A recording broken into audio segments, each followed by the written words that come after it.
One fine day, when Charles Darwin was still a student at Cambridge, the budding naturalist tore some old bark off a tree and found two rare beetles underneath. He'd just taken one beetle in each hand when he spotted a third beetle. Stashing one of the insects in his mouth for safekeeping, he reached for the new specimen when a sudden spray of hot, bitter fluid scalded his tongue. Darwin's assailant was the bombardier beetle. It's one of thousands of animal species like frogs, jellyfish, salamanders, and snakes that use toxic chemicals to defend themselves. In this case, by spewing poisonous liquid from glands in its abdomen. But why doesn't this caustic substance ejected at 100 degrees Celsius hurt the beetle itself? In fact, how do any toxic animals survive their own secretions? The answer is that they use one of two basic strategies: securely storing these compounds or evolving resistance to them.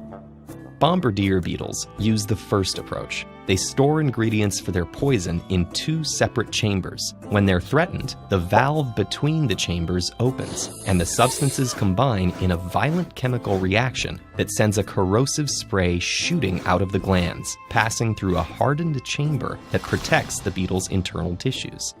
Similarly, jellyfish package their venom safely in harpoon-like structures called nematocysts. And venomous snakes store their flesh-eating, blood-clotting compounds in specialized compartments that only have one exit, through the fangs and into their prey or predator. Snakes also employ the second strategy: built-in biochemical resistance. Rattlesnakes and other types of vipers manufacture special proteins that bind and inactivate venom components in the blood.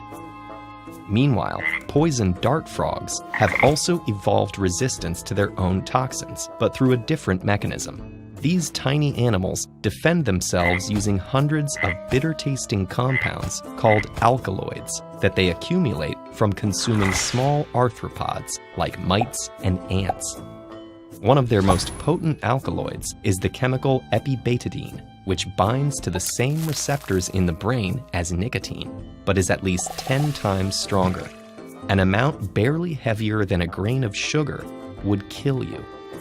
So what prevents poison frogs from poisoning themselves? Think of the molecular target of a neurotoxic alkaloid as a lock, and the alkaloid itself as the key. When the toxic key slides into the lock, it sets off a cascade of chemical and electrical signals that can cause paralysis, unconsciousness, and eventually death.